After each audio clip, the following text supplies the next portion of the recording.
Hi, this is Pat McDonald, your host for Vote for Vermont, where our tagline is listening beyond the soundbites. Today I'm joined by Ben Keasley, who's the Executive Director of Campaign for Vermont. Ben, welcome. Thank you. Ben and I have a very special announcement to make a little later on in the show, which I hope you'll be pleased about. I know I'm excited. We're excited, right? I'm excited too. Good answer. Anyway, but I wanted you to get to know Ben a little bit, and maybe you could talk about yourself and about Campaign for Vermont and what's been happening. Yeah, so we're going through some exciting changes.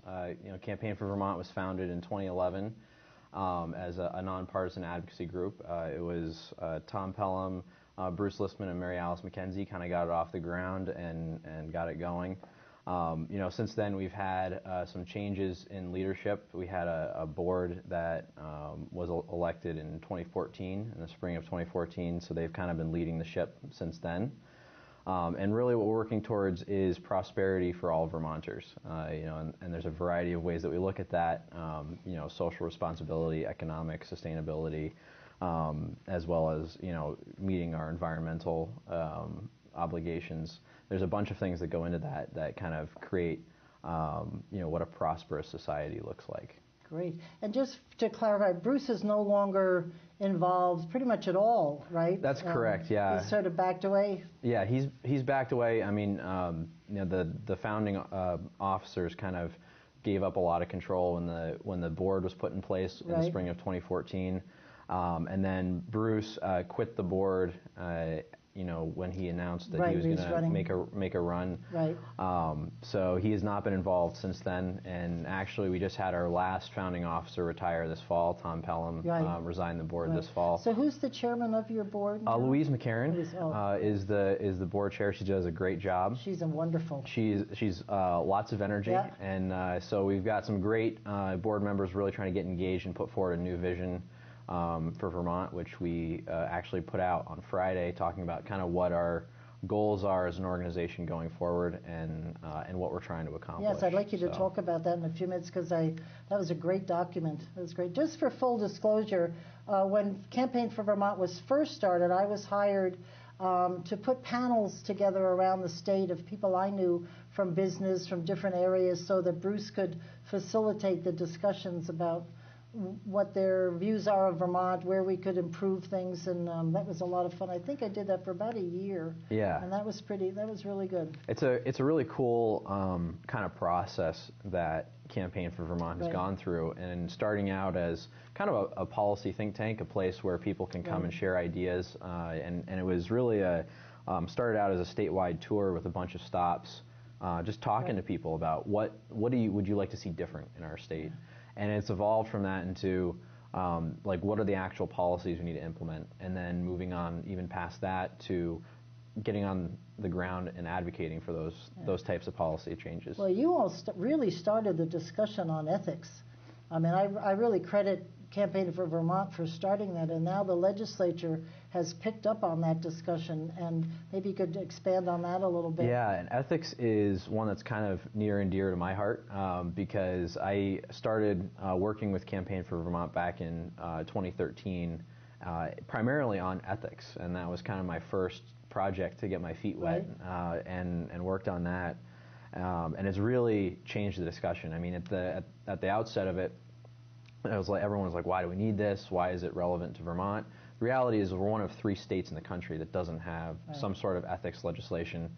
And we have an almost unparalleled amount of access to public officials in Vermont. You can bump into your legislator at the grocery store or the gas station. But that doesn't necessarily mean that it's transparent. Accessibility doesn't inherently mean transparency. And that's a mistake I think a lot of people make in Vermont, is the two are not the same thing. And you don't necessarily know what that legislator's financial interests are. You don't know, what kind of conflicts they might have. Just because you have a level of accessibility to them doesn't necessarily mean they're being transparent. Do you think that's going to get back on the agenda this year? It's definitely going to be back on the agenda. It was close last year. I wasn't as involved in that discussion this past year as I have been in previous years, but we're building a coalition. We have several groups that are on board. And there's changes in the legislature that I think are really going to open the door to some of the changes that having worked there, I can say that I think it's needed. There are some real conflicts of interest, as we have in our, and just because it's a small state, it just happens. It's not anybody's doing anything bad or anything. It's just things you should know. Well, it's I actually kind of ironic, but you disclose the fact that you worked with Campaign for Vermont, right? And I think that that's basically what we're asking legislators to do, right? Is say, hey, you know what? I might have a conflict here. Right. It's not necessarily an issue, depending on what it is, but just make sure you get it out in the open. And sunlight is always the best. That's great. The best medicine for and I think government. people will be surprised by some of the things that they didn't know. And it's always good to be open and honest, I think. Exactly. You know? So I think politics are a little in your blood. I actually saw an article. You went to Norwich. I did. And they interviewed you about politics and what interests you. So you've been doing this a while. Yeah. It was interesting because I'm the only person in my family that is interested in politics at all. Really? I use my family as a litmus test for political awareness. Right. If my family knows about something, then the broader population probably knows about it because they don't really pay attention too much. So I kind of use them as my backstop a little bit, which is kind of funny. But yeah, I got interested early on. I went to Norwich for political science. I got my degree there, and it was a very policy-centric program. And so it really kind of exposed me to the world of public policy as opposed to election, politics. Yeah. And I realized that I had an interest there. Good for you. I've kind of had some really great opportunities to work in the legislature, and took advantage of them, and I've been fortunate. That's great. Good for you. Well, that's a great school. I love Norwich. It is a great school. I go back there all the time to watch hockey games. Oh, do you? Oh, good for you. Yeah. There you go. And it's so this great. Last session, the campaign, you put out a very good questionnaire encouraging candidates to respond to you. And, of course, these are the key areas in the whole campaign anyway. The state budget, Act 46, property tax, health care, and ethics. So I don't know. I mean, those are the 5 key things. Yeah, right? I mean, I think everyone's pretty well aware at this point what issues the state is facing. There's not a whole lot of consensus maybe on how to solve those issues. So I think what we did is we put out a questionnaire. It was 6 questions, and we put background around each of them, which is something that not a lot of other organizations do. And really, what we offered it as is an opportunity for candidates for the legislature to share their ideas about the public policy issues that we're facing, and also an opportunity for voters to understand and become better informed about where a candidate stood on issues. So it's kind of a twofold thing. A lot of organizations put these out as an opportunity to see how their membership's issues align with the politicians' issues, and that's not how we approached it. We wanted to facilitate a discussion. We had all 3 major parties in Vermont represented, and all areas of the state represented. It was great. So we're very happy with the results. I think that's good because when I ran, there's very few opportunities for a candidate to express their views about issues in depth. Right. You can, you'll be on a panel and they say, do you support this, yes or no? But there's never any time to really explain why. Yeah, and that's important. It's a piece that I think is missing in a lot of ways. Is in today's world, everything's condensed down to the soundbite. Twitter is probably the worst thing that ever happened to politics. As we know on the federal level. Right, is trying to fit something into 140 characters is very difficult and have any context around it. So we tried to give a longer format. It was 400 words. That was the maximum that people could submit, just because we didn't have room to fit more than that. Because I don't think any answer is ever yes or no. No, it's always never. Yes, but, or no, however. I mean, there's always something beyond the yes and no. Yeah, and I think it's important to explain why. And we noticed some interesting things, too. Like, there are some issues that there's a lot of consensus around, and others that there was absolutely no consensus around. Things like having a forward-looking budget that looks more than a year or 2 ahead of time. So talking like 4 or 5, 6 years like a in real the future. Company? Actually looking into the future and figuring out what challenges you're going to need to meet. So there was a lot of support for that, and that was from very conservative-leaning individuals to very left-leaning individuals across the board. And the same thing, Act 46, there was not a lot of agreement on that, on whether it's a good, one. Right, there's a lot of different views on that. Right. But there was almost universal support for school choice and having the ability to choose what school you send your kids to. All but 2 of the respondents to our survey supported school choice as a concept. Really? Yeah. So that was really interesting. Across the board in politics, from parties? Yeah, across the board from parties. We had, out of 36 respondents, there were 2 that didn't support some sort of school choice. Yeah. Oh, cool. And same thing on ethics. There was universal support for ethics. Who can be opposed to that, right? Yeah. There's a couple of the sticking points were an ethics commission because of the size. No one wants to add more bureaucracy to state government, right? That's not. And there's a cost associated with that, but you can mitigate it. And there's a lot of states that do this. Again, we're one of 3 states that doesn't have an ethics commission of some sort. That surprises me. I don't know why that alone shouldn't make us move this forward. Exactly. How you can oppose it is maybe this year. Yeah. So I think yesterday you sent out an announcement that I got, and it was titled Vision for Vermont, which I thought was an incredible read.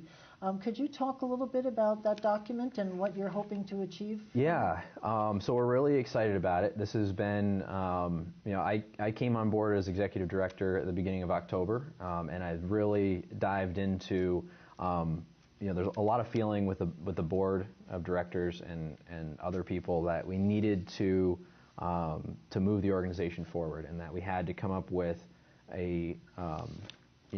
organize our thoughts around what we're trying to achieve, what we're trying to accomplish, and what our vision for what Vermont can become. And that's what we released on Friday. And it's basically, 4 things that we've identified as goals for, not just for our organization, but also for the state. So creating a prosperous environment for all Vermonters from all areas of the state, all walks of life, an environment where anyone can succeed, right, basically is what we're looking for. There's also, things like transparency and accountability in government, access to voting, making sure that people are getting engaged, because there's nothing that's more productive in a democracy than engaged electorate, right? You need to have an engaged and active electorate to make any sort of progress.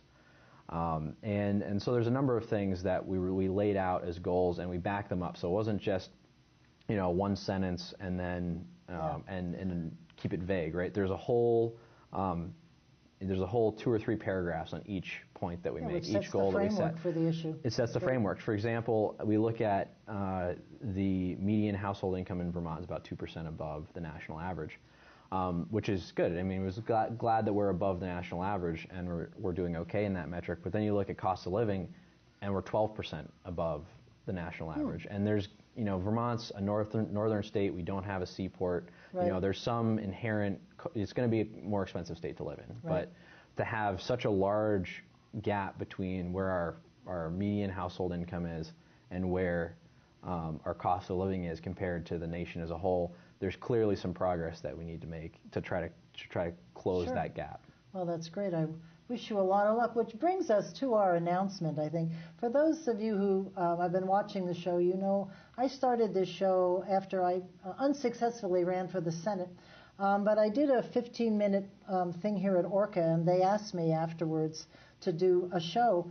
And because I didn't realize how disengaged people were to what's going on in Montpelier, and yet we all feel the effects of the taxes and education. And I was hoping that through this show I could bring you issues and have great guests on who will explain the details, not to put any political spin on it, but just to give you the information so that you can make your decisions about what you want to do and hopefully get up and vote. Because I think, what is the average? About 43% over the years. It's pretty depressing. It's pretty low, especially in non-presidential years. Right. This year we actually surprisingly had a pretty high turnout. Well, I think it's so. It was quite emotional on the national level.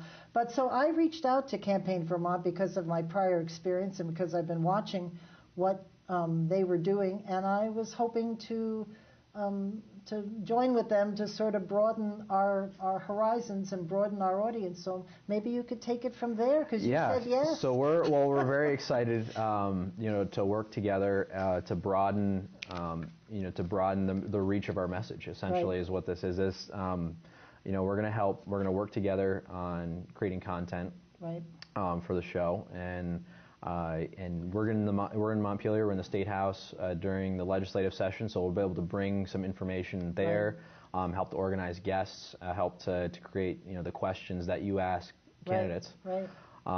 And hopefully, again, it goes back to creating a more engaged and active electorate, which is one of the goals that we've set forward as an organization. So it's a great opportunity. We have a network of about 20,000 people across the state, so it gives the show an area to plug into, right, to broaden reach on social media and the network that we've built.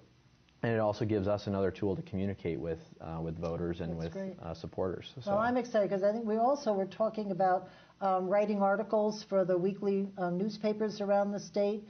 I used to do it when I was in the House of Representatives. I got amazing feedback. People really they don't even know where to look for the information. And sadly, our newspapers aren't covering what's going on in the State House quite as in detail as they used to. Mm-hmm. So we're going to be writing articles. We're going to do an hour format instead of a half hour. We're going to start January 2nd, I think, is the first Monday, right? Yeah, January 2nd, first Monday, will be right before the legislature kicks off, so we'll be ready to go. And the other thing we're planning to do is a website expansion so that we can get more of the video content up on the website, and we can use it as a platform to share on social media and share with our network. So we're really excited about that. And we're going to focus on the things we've pretty much been focusing on: the property tax, the budget, education, and all the things that you are interested in. My latest one is the Lake Champlain cleanup, which every time I hear about that it's a really difficult issue to solve. I sat down with some people earlier in the year talking about this is an issue, and it's not an easy one to solve. No, it really isn't. Because I thought when I left the legislature, they had passed a bill to clean up Lake Champlain. Then when I ran for the Senate, I found out, well, we haven't done that. Well, because they passed a bill and they didn't fund it. Well, I think I think the economy went in the tank and they didn't have the money. But things like, I had Bill Sayer on a couple of weeks ago who talked about our forestry industry is in crisis. Mm-hmm. I mean, there's so much to cover. You need to know this stuff, what's going on. It's really scary. It really is. I mean, Vermont has largely figured out how to be good stewards of our forests as a whole. That doesn't necessarily mean our market for forest products is healthy. Right. People don't realize how large of an impact Lake Champlain has on the economy. It's a huge economic driver. Tourism alone is just amazing. Yeah, and we've pumped enough phosphorus into certain parts of the lake at this point. It could take 20 years to recover. Right. And so it's really we need to seriously sit down and take a look at what we're doing and what we can do differently to make sure that we're protecting things like Lake Champlain and Memphremagog and other smaller lakes around the state that are in crisis. Right. Yeah. No, I can't agree with you more. I would hope that you would contact either Ben or I to tell us what you'd like to hear about, because we're open. It's a new administration. Phil Scott will be starting in January, and I'd like you to get to know the people that he's bringing in and what his agenda is and his priorities, and we'll be talking about that. Bringing in legislators. We're going to have a new. There's so many people that have left. There's a lot of new people. New Speaker of the House, a new Senate Pro Tem. New Senate Pro Tem, new Lieutenant Governor, new Majority Leader. Right. We're going to have a new Majority Leader in the Senate and the House, and a new Minority Leader in the Senate. It's almost a total change of leadership. Wow. So there's a lot of new faces. Yeah, a lot of history lost too, just knowledge of the process. Some of the older, some of the older institutional candidates that are no longer in the mix. I was approached by a new legislator asked to be on the show, and I thought how cool it would be to interview him. He's coming up. Who knows what he's thinking, that he's expecting to see, and if it meets his expectations, and what surprises you up there. So that might be an interesting show. But I also want to let you know when there's public hearings, and maybe how to look up bills in the legislative bill tracking system, because it's not as complicated as it looks, and it would be very interesting for you to know who's voting for what bills, because that's one thing I was very surprised at when I went door knocking. People really, they like a legislator, but they have no idea how they vote. Yeah, and I think that's important when you're voting. It is, and it's really, they've done a lot of great work on the legislative website the last few years. It's come a really long way. You can now see things like, you can pull up a profile for your legislator, see all their contact info, their bio there. You can see what bills they introduced, what bills they voted on. You can see all of that right from a legislator's profile on the legislative website, which is much better than it used to be. It's really not that difficult to navigate around either. And so we may do a show on that. I tried unsuccessfully when I first started the show. I think we may need to get some help. Maybe you're probably a little younger than I. You could do it. It's just sitting down and helping people get through it. Yeah, it's really not that complicated. It's all, search engine based, so it's not difficult to find something as long as you know what you're looking for. Great. Well, I'm very excited, and I hope you are too. I hope you will contact Ben and I. And it's a pleasure doing business with you. Well, thank you very much. Excellent. We're looking forward to it. So thanks for listening, and we'll see you next week. And in the meantime, keep listening beyond the sound bites and stay tuned for the new format. See you. Thank you.